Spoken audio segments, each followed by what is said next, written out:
घटनाचक्र पूर्वावलोकन इतिहास में आज आधुनिक भारतीय इतिहास से स्टार्ट करते हैं, जिसमें कि यूरोपीय कंपनियों का आगमन।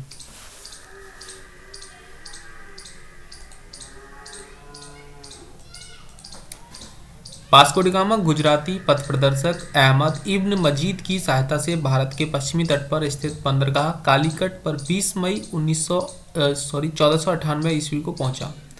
तो वास्को डी गामा जो था वो अहमद इब्न मजीद की सहायता से जो है कालीकट बंदरगाह पे 20 मई 1498 ईस्वी को पहुंचा और उसने यहाँ पहुंचकर भारत के नए समुद्री मार्ग की खोज की। कालीकट के तत्कालीन शासक जमोरिन ने वास्को डी गामा का स्वागत किया। वास्को डी गामा के भारत आगमन से पुर्तगालियों एवं भारत के मध्य व्यापार के क्षेत्र में एक नए युग का शुभारंभ हुआ। वास्को डी गामा ने काली मिर्च के व्यापार से 60 गुना अधिक मुनाफा कमाया, जिससे अन्य पुर्तगाली व्यापारियों को भी प्रोत्साहन मिला। 1505 ईस्वी में फ्रांसिस्को द अल्मीडा भारत में प्रथम पुर्तगाली वायसराय एवं गवर्नर बनकर आया। व्यापारिक हितों के परिप्रेक्ष्य में हिंद महासागर में प्रभुत्व स्थापित करने के लिए अल्मीडा ने ब्लू वाटर पॉलिसी जो है अर्थात नीला जल की नीति का यूज किया, प्रतिपादन किया। अल्मीडा के बाद अल्फांसो द अल्बुकर्क 1509 में गवर्नर बनकर भारत आया और उसने 1510 ईस्वी में बीजापुर के शासक यूसुफ आदिल शाह से गोवा छीनकर अपने अधिकार में कर लिया। इसे भारत में पुर्तगाली या पुर्तगीज शक्ति का वास्तविक संस्थापक माना जाता है। किसको? यूसुफ आदिल शाह को अपने अधिकार में कर लिया। किसने? अल्बुकर्क ने। अल्फांसो द अल्बुकर्क ने जो है 1509 में गवर्नर बनकर आया था और इसने जो है यूसुफ आदिल शाह से गोवा को छीन लिया और अपने अधिकार क्षेत्र में ले लिया। भारत में जो है पुर्तगीज शक्ति का वास्तविक संस्थापक जो है अल्फांसो द अल्बुकर्क को माना जाता है।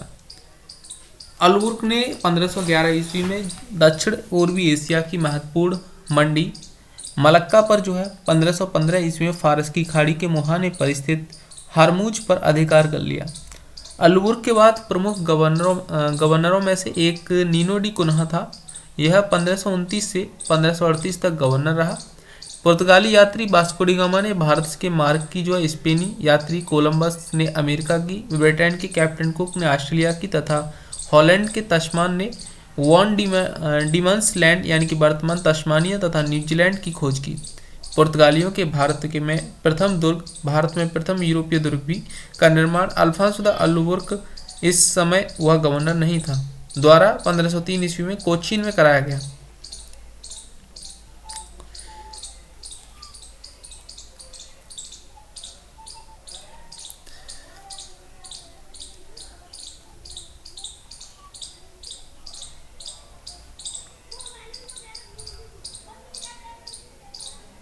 पंद्रह सौ 34 ईस्वी में पुर्तगालियों ने बंगाल के शासक गयासुद्दीन महमूद शाह से शतगांव और चटगांव में अपनी फैक्ट्रियां स्थापित करने की अनुमति प्राप्त कर ली। पुर्तगालियों द्वारा हुगली को बंगाल की खाड़ी में समुद्री लूटपाट के लिए अड्डे के रूप में इस्तेमाल किया जाता था। 1632 ईस्वी में मुगल बादशाह शाहजहां ने हुगली में पुर्तगाली बस्तियों को पूरी तरह नष्ट कर दिया और 1000 से अधिक पुर्तगाली निवासियों को बंदी बना लिया। कासिम बाजार की फैक्ट्रियों के प्रमुख चौब चौरनौक ने अंग्रेजों के व्यापार केंद्र के लिए हुगली के स्थान पर सुतनौती कलकत्ता का स्थल को चुना। कोच्चि 1814 ईस्वी में ब्रिटिश उपनिवेश के तहत शामिल हुआ। 1599 ईस्वी में जो है इंग्लैंड में एक मर्चेंट एडवेंचर्स नामक दल ने अंग्रेजी ईस्ट इंडिया कंपनी अथवा the governors and company of merchants of London trading into the East Indies की स्थापना की। दिसंबर 1600 ईस्वी में ब्रिटेन की महारानी एलिजाबेथ प्रथम ने जो है इस पूर्व के साथ व्यापार हेतु 15 वर्षों के लिए अधिकार पत्र प्रदान किया था। इस दौरान भारत का बादशाह अकबर 1556 से 1605 ईस्वी था। लिवेंट कंपनी को 1593 ईस्वी में स्थल मार्ग से भारत में व्यापार करने का अधिकार पत्र प्राप्त हुआ था। जहांगीर के शासनकाल में इंग्लिश ईस्ट इंडिया कंपनी ने सर्वप्रथम 1611 ईस्वी में मुसलीपट्टनम अथवा मछलीपट्टनम में एक अस्थायी कारखाना स्थापित किया। 1613 ईस्वी में सूरत में स्थापित कारखाना अंग्रेजों का प्रथम स्थायी कारखाना था। सूरत में डचों द्वारा फैक्ट्री 1616 ईस्वी में, जबकि फ्रांसीसियों द्वारा 1668 ईस्वी में स्थापित की गई। थॉमस वेस्ट नामक अंग्रेज अधिकारी ने पुर्तगालियों को स्वाली के स्थान पर हराया। 1661 ईस्वी में इंग्लैंड के सम्राट चार्ल्स द्वितीय का विवाह पुर्तगाल की राजकुमारी कैथरीन से होने पर चार्ल्स ने जो है मुंबई उपहार के रूप में प्राप्त किया, जिसे उन्होंने 1668 ईस्वी में 10 पाउंड वार्षिक किराए पर ब्रिटिश ईस्ट इंडिया कंपनी को दे दिया। बम्बई के अंग्रेज गवर्नर जॉन चाइल्ड्स ने 1688 ईस्वी में बम्बई और पश्चिमी समुद्र तट के मुगल बंदरगाहों का घेरा डाला तथा मक्का जाने वाले हज यात्रियों को बंदी बनाने का प्रयास किया। फलस्वरूप उसे औरंगजेब ने भारत से निष्कासित करने का आदेश दिया था। कर्नाटक का प्रथम युद्ध 1746 से 48 ईस्वी में ऑस्ट्रिया के उत्तराधिकारी युद्ध, जो कि 1740 ईस्वी में आरंभ हुआ था, का विस्तार मात्र था। गृह सरकारों की आज्ञा के विरुद्ध ही दोनों दलों अंग्रेज एवं फ्रांसीसी में 1746 ईस्वी में युद्ध प्रारंभ हो गया। अंग्रेज कैप्टन बर्नेट के नेतृत्व में अंग्रेजी सेना द्वारा कुछ फ्रांसीसी जहाज़ों पर अधिकार कर लेना युद्ध का तात्कालिक कारण था। प्रथम कर्नाटक युद्ध के समय ही कर्नाटक के नवाब अनवरुद्दीन ने महफूज खां के नेतृत्व में 10,000 की भारतीय सेना को फ्रांसीसियों पर आक्रमण करने के लिए भेजा था। यहाँ से जो है अब देखते हैं इसके MCQ।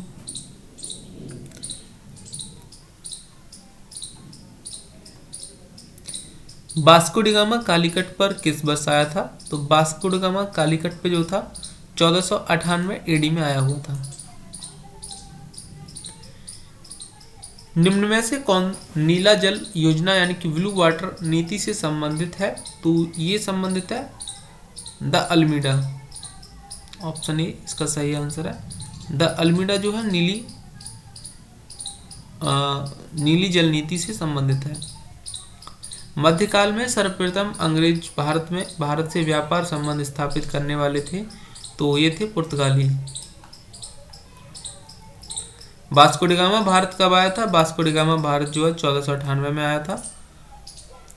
पुर्तगाली उपनिवेश का प्रथम वायसराय भारत में कौन हुआ था? ये हुआ था अल्मीडा। निम्नलिखित में से किसने जो है वास्को डी गामा का कालीकट में स्वागत किया था? तो ये किया था जमोरिन ने। सूची फर्स्ट को सूची सेकंड से सम्मिलित कीजिए। वास्को डी गामा जो था वो पुर्तगाल का रहने वाला था, यानी कि ए का दूसरा हो जाएगा, एक का सेकंड जो है पहले में ही। ऑप्शन बी सही आंसर है इसका।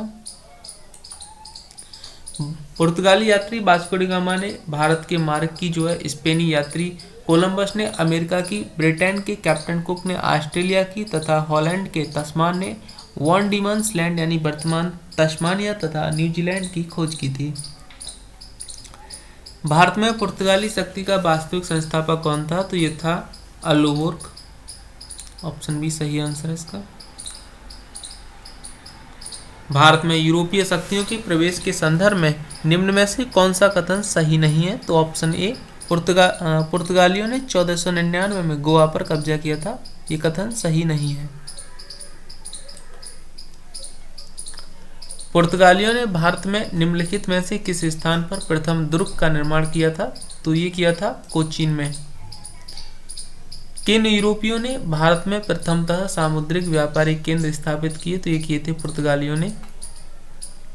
बंगाल की निम्नलिखित फैक्ट्रियों में से एक जो पुर्तगालियों द्वारा स्थापित की गई थी वह थी हुगली। निम्नलिखित में से कौन कलकत्ता का संस्थापक था? कलकत्ता का संस्थापक जॉब चॉर्नोक था। पांडिचेरी वर्तमान पांडिचेरी के संदर्भ में निम्नलिखित कथनों पर विचार कीजिए। एक कथन सही है, पांडिचेरी पर कब्जा करने वाली पहली यूरोपीय शक्ति पुर्तगाली थे। कलकत्ता किसने बसाया था? कलकत्ता जो था जॉब चॉर्नोक ने बसाया था। निम्न में से किस स्थान पर भारत में प्रथम नगर निगम स्थापित किया गया था? तो ये प्रथम नगर निगम जो था मद्रास में स्थापित किया गया था। यूपीपीएससी प्री 2021 में पूछा गया क्वेश्चन था। भारत के साथ व्यापार के लिए सर्वप्रथम संयुक्त पूंजी कंपनी किन लोगों ने आरंभ की? तो ये की थी डच ने।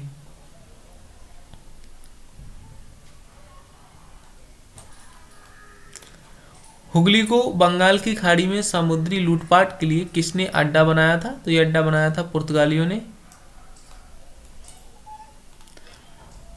बंगाल की खाड़ी में समुद्री डकैती हेतु हुगली का उपयोग कौन करता था? पुर्तगालीज करते थे। निम्नलिखित कथनों में से कौन सा कथन सही है? तो ऑप्शन बी जो है सही है इसमें। डचों ने जो है पुर्तगालियों को पराजित किया और आधुनिक कोच्चि में उन्होंने फोर्ट विलियम्स का निर्माण किया था। भारत में ईस्ट इंडिया कंपनी की सफलता का राज था? तो ये ऑप्शन डी उपयुक्त तीनों। पुर्तगाल भारत में राष्ट्रीय भावना की कमी थी। कंपनी की सेना को पश्चिमी प्रशिक्षण मिला था तथा उसके पास आधुनिक हथियार थे। भारतीय सैनिकों में राष्ट्रीय भावना का अभाव था, जिसके फलस्वरूप कोई जो उन्हें अच्छा वेतन दे अपनी सेवा में लगा सकता था। किस मुगल सम्राट के काल में इंग्लिश ईस्ट इंडिया कंपनी ने भारत में सर्वप्रथम कारखाना स्थापित किया? तो ये किया था जहांगीर ने। भारत में 1613 ईस्वी में अंग्रेजों ने अपनी पहली फैक्ट्री कहाँ स्थापित की थी? तो ये की थी सूरत में। निम्नलिखित ब्रिटिश कंपनियों में से किसे भारत में व्यापार करने का पहला अधिकार पत्र प्राप्त हुआ था? तो ये हुआ था लीवेंट कंपनी को। लंदन में ब्रिटिश ईस्ट इंडिया कंपनी के गठन के समय भारत का निम्नलिखित में से कौन सा बादशाह था? तो ऑप्शन ए अकबर। 17वीं इंग्लिश ईस्ट इंडिया कंपनी का कारखाने स्थित थे? तो ये स्थित थे ऑप्शन ए केवल एक भरूच में।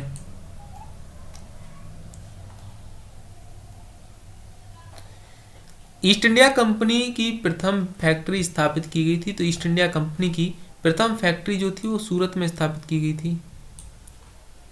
ईस्ट इंडिया कंपनी के प्रारंभिक दौरे में वेस्टर्न प्रेसिडेंसी कहाँ स्थापित थी? तो ये स्थापित थी सूरत में। ब्रिटिश ईस्ट इंडिया कंपनी ने बंबई किससे लिया था? तो ये लिया था पुर्तगालियों से। निम्नलिखित में से किस अंग्रेज अधिकारी ने पुर्तगालियों को स्वावली के स्थान पर हराया था? तो यह हराया था थॉमस बेस्ट।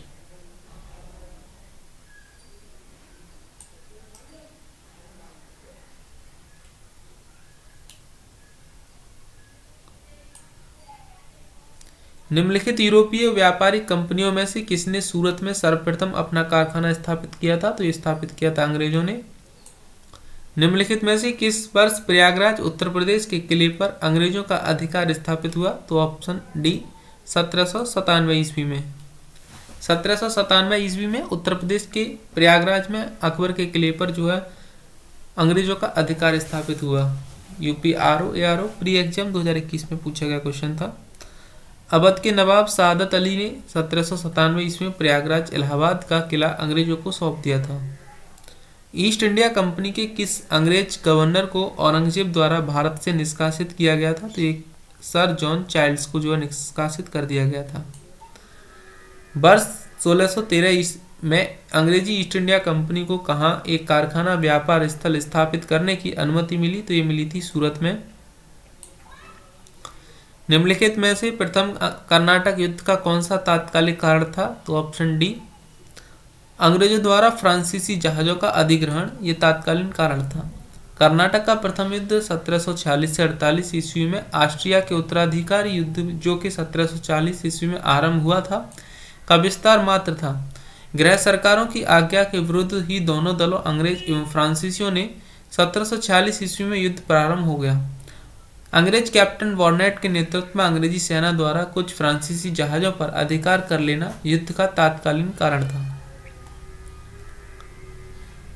कर्नाटक का प्रथम युद्ध 1746 से 48 में हुआ। कर्नाटक का द्वितीय युद्ध 1749 से 54 में हुआ। कर्नाटक का तृतीय युद्ध 1758 से 63 में और पानीपत का तृतीय युद्ध जो हुआ था 1761 में हुआ।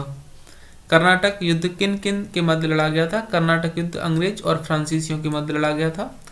निम्नलिखित में से कौन सा प्रथम यूरोपियन व्यक्ति था जिसने भू क्षेत्र अर्जित करने के उद्देश्य से भारतीय राजाओं के झगड़ों में भाग लेने की नीति आरंभ की? तो ये था ऑप्शन बी डुप्ले। भारत में फ्रांसीसियों ने अपना सबसे पहला कारखाना निम्न स्थानों में से कहाँ स्थापित किया? तो ये स्थापित किया था सूरत में। प्रथम कर्नाटक युद्ध एक्सला चैपेल सापेल की संधि के साथ अंत हुआ इसका। तृतीय कर्नाटक युद्ध का पेरिस की संधि से अंत हुआ और द्वितीय कर्नाटक युद्ध का अनिर्णायक युद्ध हुआ था और प्रथम मैसूर युद्ध जो हुआ था ब्रिटिश की हार हुई थी इसमें।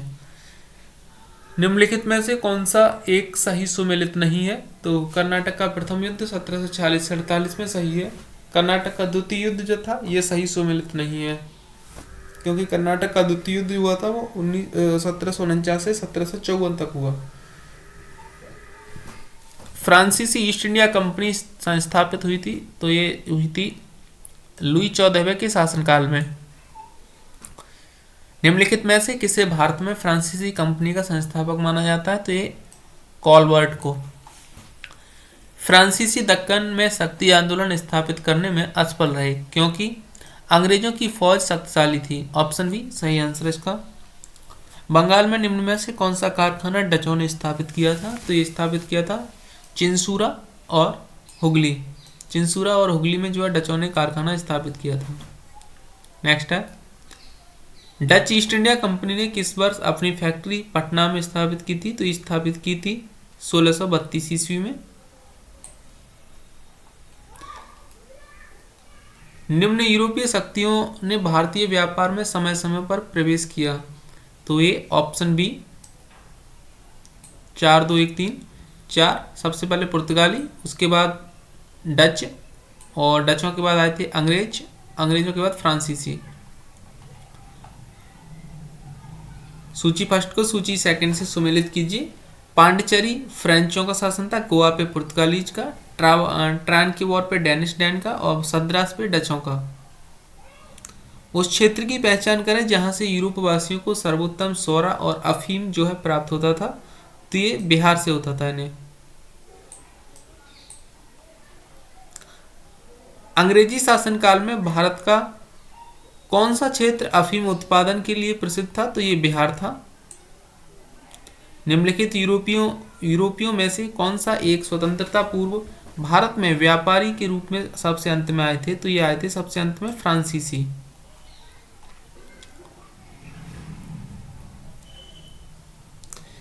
पुर्तगाली आए, पुर्तगालियों के बाद डच आए, डच के बाद अंग्रेज आए, अंग्रेज के बाद जो फ्रांसीसियों का आगमन होता है। निम्नलिखित में से किन स्थानों पर डचों ने अपने व्यापारिक अड्डे स्थापित किए? तो डचों ने उपयुक्त सभी जगहों पे, यानी कि नागपट्टनम, चिंसूरा, मछलीपट्टनम, सूरत, भरूच, आगरा, कोचीन, अहमदाबाद, पटना, सभी जगहों पे डचों ने जो थे अपने व्यापारिक केंद्र स्थापित किए थे। निम्नलिखित कथनों पर विचार कीजिए। ऑप्शन डी, इनमें से कोई भी कथन जो है सही नहीं है। किसने ईस्ट इंडिया कंपनी के बारे में यह टिप्पणी की कि कंपनी एक असंगति है, परंतु यह उस व्यवस्था का भाग है जहां सब कुछ ही असंगत है? तो ये कथन जो था टीबी मैकाले ने कहा था। एक्सला सापेला 1748 ईस्वी की संधि के संदर्भ में निम्नलिखित कथनों में से कौन सा कथन सही है? प्रथम कर्नाटक युद्ध की समाप्ति हुई, ये कथन सही है। अंग्रेजों को मद्रास पुनः प्राप्त हुआ, ये भी कथन सही है। तो इसके लिए दोनों ही कथन इसमें सही है, सी विकल्प सही है। एक्सला सापेला सालेपेला की संधि जो थी वो 1748 में ऑस्ट्रिया के उत्तराधिकारी का युद्ध समाप्त हो गया। यूरोप का युद्ध बंद होते ही कर्नाटक का प्रथम युद्ध समाप्त हो गया, परंतु मद्रास अंग्रेजों को पुनः प्राप्त हो गया। अतः कथन 1 और 2 दोनों ही सही हैं। भारत में अंग्रेजों की सफलता तथा फ्रांसीसियों की असफलता के कारण के संदर्भ में निम्न कथनों में से कौन सा से कथन सही है? कथन 1, अंग्रेजों को बंगाल विजय से अपार धन एवं जनशक्ति का मिलना था। अंग्रेजों की बेहतर नौसैनिक ताकत। तो ऑप्शन सी 1 और 2 दोनों ही सही कथन है इसमें। ईस्ट इंडिया कंपनी और बंगाल के नवाब। मुगल सम्राट द्वारा स्वतंत्र रूप से नियुक्त बंगाल का अंतिम गवर्नर मुर्शिद कुली खान, जो कि 1717 से 1727 ईस्वी था, इसने अपनी राजधानी ढाका से मकसूदाबाद बनाया और नगर का नाम मुर्शिदाबाद रखा। इसने भूमि बंदोबस्त में इजारा व्यवस्था आरंभ की। अलीवर्दी खान 1740 से 1756 ईस्वी ने यूरोपियों को तुलना में मधुमक्खियों से की। यूरोपियों की तुलना जो थी मधुमक्खियों से किसने की? तो ये की थी अलीवर्दी खान ने। यह उन्हें न छेड़ा जाए तो वे शहद देंगी, यदि छेड़ा जाए तो वे काट काट कर मार डालेंगी, ऐसा इसका मानना था। इसकी मृत्यु के पश्चात उसका दोहित्र सिराजुद्दौला उत्तराधिकारी बना। ब्लैक होल की कथित घटना 20 जून जो है 1756 ईस्वी को सिराजुद्दौला के समय में हुई थी। और जे जेट हॉलवेल जो कि शेष जीवित रहने वालों में से एक था के अनुसार 18 फीट लंबे तथा 14 फीट 10 इंच चौड़े कक्ष में 146 अंग्रेज बंदी कर दिए गए और अगले दिन उसमें से केवल 23 व्यक्ति ही बच पाए। यह घटना ब्लैक होल के नाम से प्रसिद्ध हुई। समकालीन मुस्लिम इतिहासकार गुलाम हुसैन ने अपनी पुस्तक सियार उल मुतखेरीन में जो है इसका उल्लेख नहीं किया है। भारतवर्ष में ब्रिटिश साम्राज्य का संस्थापक लॉर्ड रॉबर्ट्स क्लाइव को माना जाता है, जिसने प्लासी के युद्ध 23 जून 1757 में बंगाल के नवाब सिराजुद्दौला को पराजित कर पहली बार भारत में ब्रिटिश प्रभुत्व की नींव रखी थी। आइए देखते हैं एमसीक्यू से रिलेटिव। निम्नलिखित में से कौन एक मुगल सम्राट द्वारा नियुक्त बंगाल का अंतिम गवर्नर था? तो मुगल सम्राट द्वारा नियुक्त बंगाल का अंतिम गवर्नर जो था वो था मुर्शिद कुली खान। मुगल बादशाह द्वारा नियुक्त बंगाल का अंतिम सूबेदार कौन था? तो ये था मुर्शिद Quli Khan. यूपीआरओ ARO pre exam 2021 में पूछा गया था। मुगल बादशाह द्वारा नियुक्त बंगाल का अंतिम सूबेदार था मुर्शिद कुली खान। निम्नलिखित में से कौन सा युद्ध था जिसने भारत में ब्रिटिश प्रभुत्व को प्रारंभ किया? तो ये था ऑप्शन बी प्लासी का युद्ध। इंग्लैंड की ईस्ट इंडिया कंपनी की भारत में प्रथम निर्णायक सैन्य सफलता मानी जाती है प्लासी का युद्ध। प्लासी का युद्ध लड़ा गया था, प्लासी का युद्ध जो था 1757, ऑप्शन बी सही है इसका। निम्न में से किसने अपनी राजधानी मुर्शिदाबाद से मुंगेर स्थापित की? तो ये स्थापित की थी मीर कासिम ने। सिराजुद्दौला लॉर्ड क्लाइव द्वारा परास्त हुआ था के युद्ध में, तो ये प्लासी के युद्ध में जो है परास्त हुआ था। सबसे अधिक निर्णायक युद्ध जिसने अंग्रेजों के भारत में प्रभुत्व को स्थापित किया था ये था बक्सर का युद्ध। और बक्सर का युद्ध जो हुआ था वो 1764 को हुआ था। 22 अक्टूबर 1764 को अंग्रेजों ने मीर कासिम अवध के नवाब सिराजुद्दौला तथा दिल्ली के मुगल सम्राट शाह आलम द्वितीय की सम्मिलित सेना को बक्सर के युद्ध में परास्त किया। इस युद्ध में अंग्रेजों की कमान मेजर हेक्टर मुनरो के हाथ में थी और इस युद्ध के परिणाम ने प्लासी के निर्णयों पर मोहर लगा दी। भारत में अब अंग्रेजों को चुनौती देने वाला कोई दूसरा नहीं था। इलाहाबाद तक का प्रदेश अंग्रेजों के अधिकार में आ गया तथा दिल्ली विजय का मार्ग खुल गया। भारतवर्ष में ब्रिटिश साम्राज्य का संस्थापक कौन था? तो ये था option C Lord Robert Clive. Bharatvarsh में ब्रिटिश साम्राज्य का संस्थापक लॉर्ड रॉबर्ट क्लाइव को माना जाता है, जिसने प्लासी के युद्ध में 23 जून 1757 को बंगाल के नवाब सिराजुद्दौला को पराजित कर पहली बार भारत में ब्रिटिश प्रभुत्व की नींव रखी थी। निम्नलिखित में से किसे स्वर्ग से उत्पन्न सेनानायक कहा गया है? तो ये कहा गया है रॉबर्ट क्लाइव को। प्लासी का युद्ध मैदान कहाँ स्थित है? प्लासी का मैदान जो है ये पश्चिम बंगाल में स्थित है। अंग्रेजी ईस्ट इंडिया कंपनी द्वारा लड़े गए निम्नलिखित युद्धों में से कौन सा सर्वाधिक निर्णायक था? तो ऑप्शन ए बक्सर की लड़ाई जो थी वो सर्वाधिक निर्णायक थी। निम्नलिखित में से कौन सा युद्ध भारत में अंग्रेजों के आधिपत्य की स्थापना की दृष्टि से सबसे महत्वपूर्ण समझा जाता है? तो ऑप्शन ए बक्सर। 1765 ईस्वी में ईस्ट इंडिया कंपनी को बंगाल की दीवानी किसने प्रदान की थी? तो ये प्रदान की थी मुगल सम्राट ने। किस गवर्नर के कार्यकाल में ईस्ट इंडिया कंपनी को शाह आलम द्वारा बंगाल, बिहार तथा उड़ीसा में दीवानी अधिकार दिए गए थे? तो ऑप्शन ए लॉर्ड क्लाइव के समय में। बक्सर के युद्ध के समय दिल्ली का शासक कौन था? तो ये था ऑप्शन बी डी इसमें शाह आलम द्वितीय। सम्राट शाह आलम द्वितीय ने ईस्ट इंडिया कंपनी को बंगाल, बिहार तथा उड़ीसा की दीवानी प्रदान की 12 अगस्त 1765 को। बक्सर की लड़ाई के समय बंगाल का नवाब कौन था? तो ये था इसमें सिराजुद्दौला मीर जाफर।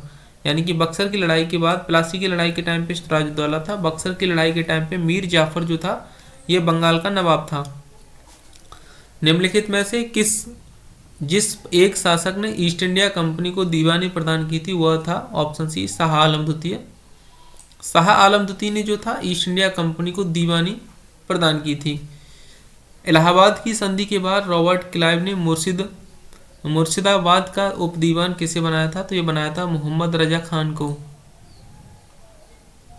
1765 ईस्वी में दीवानी प्रदान किए जाने के बाद ब्रिटिश सबसे पहले निम्नलिखित में से किस पर्वतीय जनजाति के संपर्क में आए? तो ये आए थे ऑप्शन बी खासी। अवध सल्तनत के हिंदू नायब वजीर के संदर्भ में निम्नलिखित कथनों में से कौन सा कथन सही है? तो ऑप्शन सी इसमें सही है, एक और दो दोनों। राजा टिकैत राय नवाब आसफउद्दौला के अर्थमंत्री थे। अवध के नवाबों के राज्य में सामान्यतया कतिपय हिंदू जातियों के लोगों को उच्च स्थान प्राप्त था। उस फ्रांसीसी सेनापति का नाम बताइए जो 1760 के वांडीवर्स युद्ध में पराजित हुआ। तो ऑप्शन ए काउंट लाली।